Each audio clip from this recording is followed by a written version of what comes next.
welcome to Mend. I'm Julie. Today on Mend, we have part 2 of Mark McMurray's story. And Mark continues to share with us his love for Harry, and he also shares with us some suggestions and resources that he has used in his darkest hour. And it's Mark's love for Harry and his fight for mental health that makes him a true warrior. And it's also why here at Mend, he is helping us save lives, one story at a time.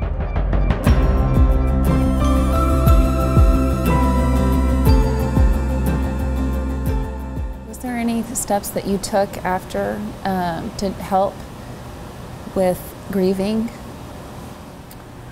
You know, I went pretty quickly to a grief therapist that a friend had suggested. She's a psychiatrist, local psychiatrist, and the things that she was recommending to me, and it was only about a month after this had happened,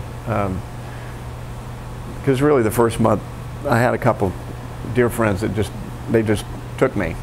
So I was dragged around to Colorado and Mexico and other places, and just try to, you know, be away from thoughts about what had just happened. But then I went to see this person, and she recommended a couple things, and I just wasn't ready to do that yet.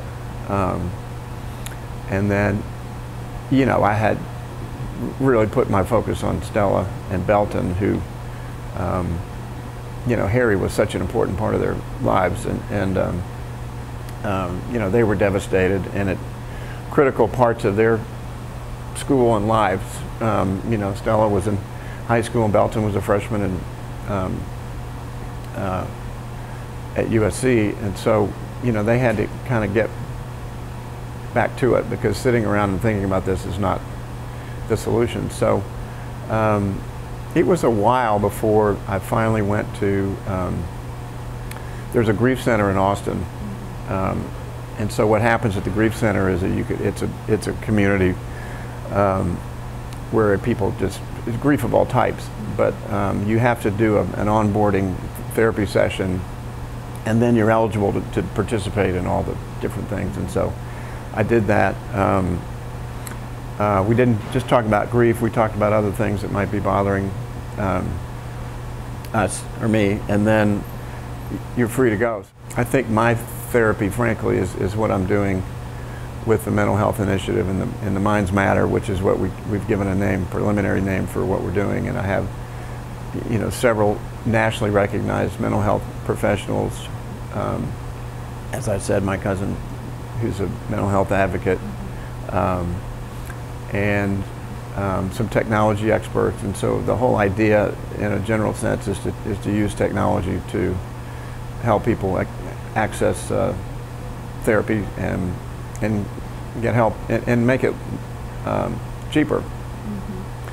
And as you know, the per capita licensed professionals is dropping, and the need is going up, and so we're going in the wrong direction when it comes to available services. So you know, we're not going to be able to fix things for everybody, but you know, just to be able to get up every morning, particularly with the pandemic, be able to get up every morning and do something about mental health is therapy for me.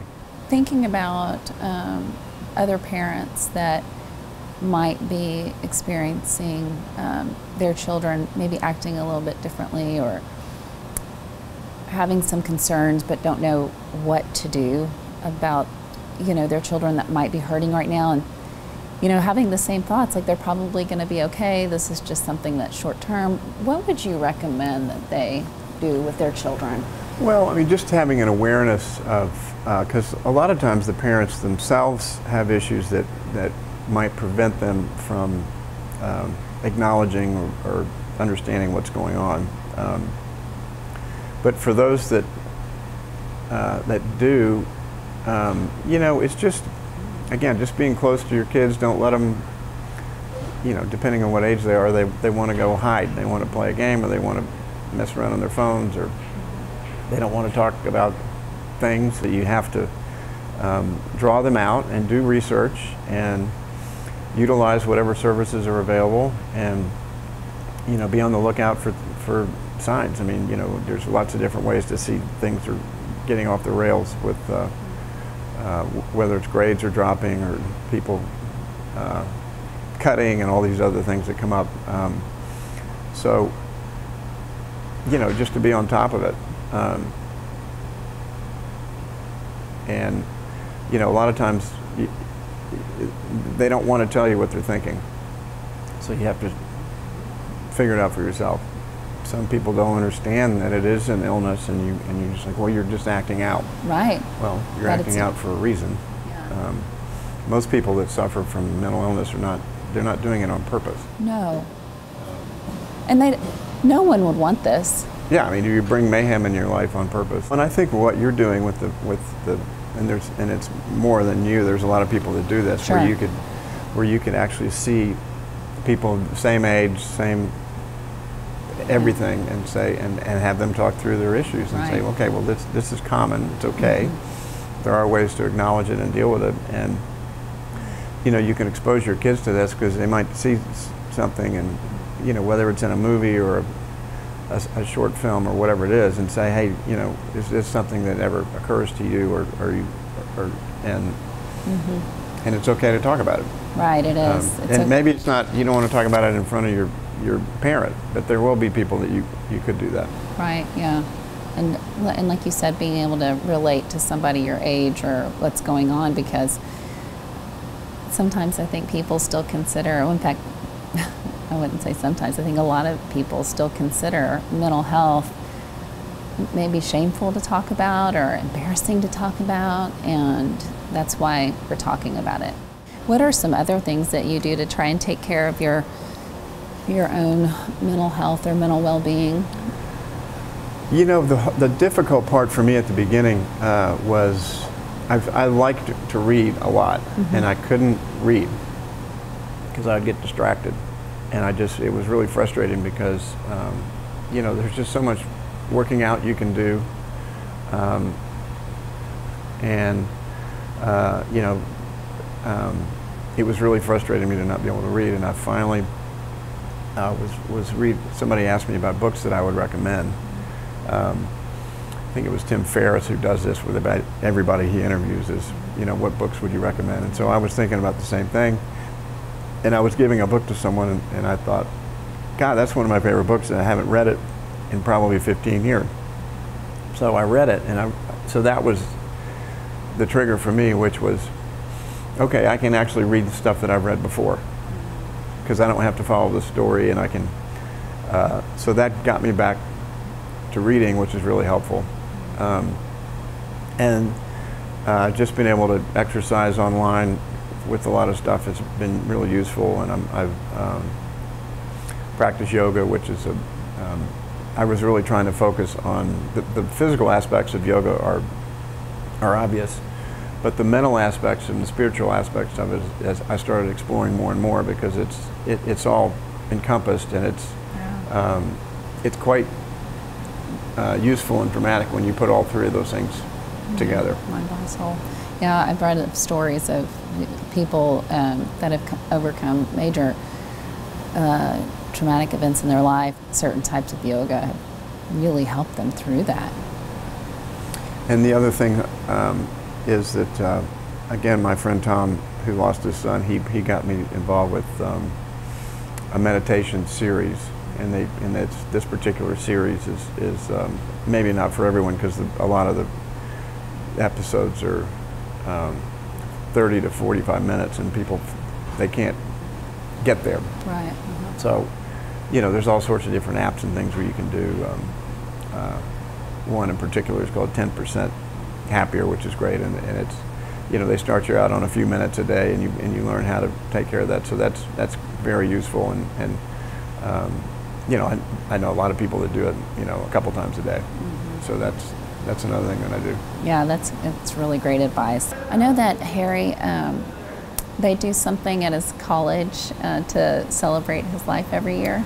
So it's called the Harry Bennett McMurrey Award that they give to either a male, well, it's a member of the golf team. It doesn't make no difference whether it's male or female, who best represents the qualities that Harry showed when he was at school. So he was always he was very encouraging, get people to, you know, if you can imagine in college, they don't really want to get up and go run before they have to go hit golf balls and then have to make it to class. And Harry would encourage people to do that, help them with a swing. You know, he would play with everybody, show them little shots. You know, he really enjoyed helping people, and so they created an award that the golf team votes on every year, and then they have a golf tournament. It's actually called Harry's Weekend. They didn't get to do it this year, but it's a campus-wide event. And a friend of ours planted some dogwood trees in between the first and the tee and the ninth green. It's a 9-hole golf course, and so it's called Harry's Grove. And so it's really a beautiful story. Figure out, are there any resources that you recommend? Yeah, you know, the American Foundation of Suicide Prevention is pretty good. I mean, you go on there and there's short little films for parents and kids, and you know, and they pose the questions: Are you struggling? Are you a survivor? Are you this, and this? And they categorize those questions, and they push you to things that you can look at. That's easy. You know, obviously having access to a mental health professional is wonderful. I mean, most of us, my godfather used to kid me. He said, if you were struggling with your golf game, you wouldn't hesitate to go get a lesson. And why do people struggle so much? The things that we deal with every day are way more important than your golf.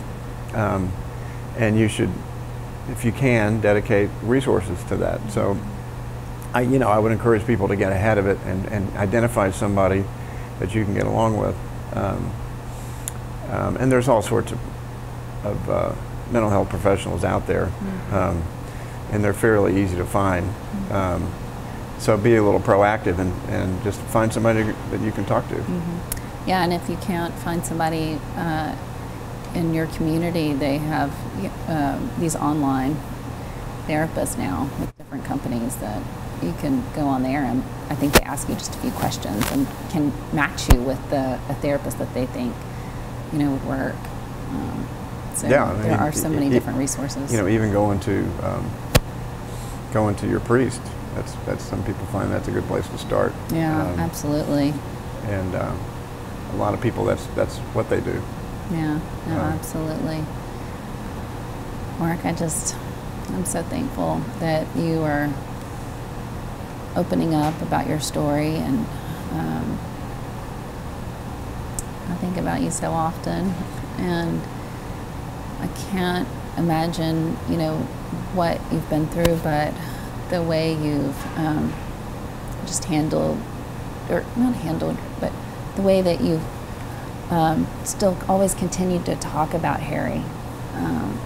It just sometimes, I never met him, but sometimes I feel like I know him. It's one of those things where I love talking about him. So as long as we can sprinkle some of that in with some of the more difficult things, it's okay. You know, it's just, it's part of being there for other people and reaching out. And like I said, when you have a direct one-to-one with someone that's lost a child, it's quite different, but it's also important to share the story, and just, you know, the more of us that tell the story and just say, you know, you would do anything except for have to tell this story.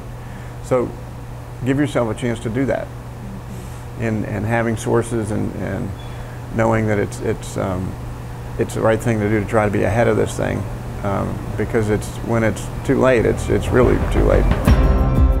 I can't thank Mark enough for coming on Mend and telling us his story and sharing with us about Harry and his life. Because in order to break the stigma, we have to open up about our stories and break our silence. And that is exactly what Mark is doing. So thank you, Mark, and we will see you next time.